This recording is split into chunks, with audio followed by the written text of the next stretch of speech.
ए मुन्ने के अब्बा, आपने फिर अंडा दे दिया। बेगम शगुफ्ता ने बावर्ची खाने से आवाज़ लगाई। ला हौल वला कुव्वता। बेगम, ये किस किस्म का बेहुदा सवाल है। कपाडिया साहिब जो सहन में लगे वाश बेसन के सामने तौलिया कंधे पर लटकाए खड़े दांत ब्रश कर रहे थे, अपनी बेगम के इस सवाल पर उछल से गए। ठीक ही तो पूछ रही हूँ। अभी आधा घंटा पहले तो फ्रिज में 6 अंडे थे, अब सिर्फ 5 नज़र आ रहे हैं। ज़रूर आपने अपनी उस चहेती हमसाई हमीदा तलाक़ों वाली को दिया होगा। कसम ले लो बेगम, जो हमने अंडों की तरफ देखा भी हो तो। और ये क्या बदतमीज़ी है। इस तरह किस को मुखातिब किया जाता है भला। ये तलाक़ों वाली क्या हिताब है। आपको इतना गम क्यों खाया जा रहा है उस कलमुही का। क्यों ना कहूँ उसे तलाक़ों वाली। अब तक 56 तलाक़ें करवा चुकी है कम बहत।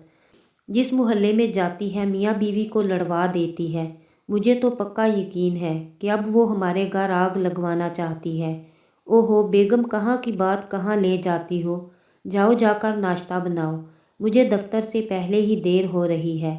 हाँ हाँ बनाती हूँ, लेकिन याद रखिएगा कपाडिया साहिब, अगर मुझे हल्की सी भी भनक पड़ी कि आपका और उस डाइन का कोई चक्कर है तो आपको अंडों पर बैठा कर डरबे में बंद कर दूंगी और उस वक़्त तक नहीं उठने दूंगी जब तक उन अंडों से चूज़े ना निकल आएं। इतने में बाहर के दरवाजे पर महसूस अंदाज में धीमी सी दस्तक हुई। दस्तक सुनते ही कपाडिया साहिब ने कुल्ली की और तौलिए से मुंह पोंछते हुए बगैर आवाज़ निकाले दरवाज़ा खोला। सामने एक 30-32 साला खातून नारंगी रंग का भड़कीला जोड़ा पहने खड़ी थी। उनका मेकअप से भरा चेहरा किसी बेढंगे मुसव्विर का नमूना पेश कर रहा था। आज बहुत देर कर दी आने में, कहाँ रह गई थी। कपाडिया साहिब ने सरगोशी करते हुए पूछा। जी बस ज़रा देर हो गई। हमीदा ने अपने दुपट्टे का पल्लू दांतों में दबाए नीचे देख कर शर्माते हुए कहा, चलिए कोई बात नहीं, ये लीजिए आपका अंडा।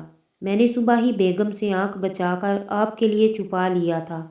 कपाडिया साहिब अपने कुर्ते की दाएं जेब से एक अंडा निकालकर हमीदा की तरफ बढ़ाते हुए बोले। हमीदा ने वैसे ही शर्माते हुए कपाडिया साहिब के हाथ से अंडा लिया और शुक्रिया करके वापस जाने लगी कि अचानक कपाडिया साहिब ने दोबारा सरगोशी की। सुनिए जी, आप इस अंडे को महज एक अंडा ना समझिएगा।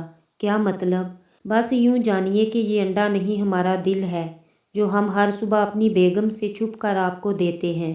हाय अल्लाह, ऐसा तो मत कहिए, वरना हम इस अंडे को कभी तोड़ नहीं पाएंगे।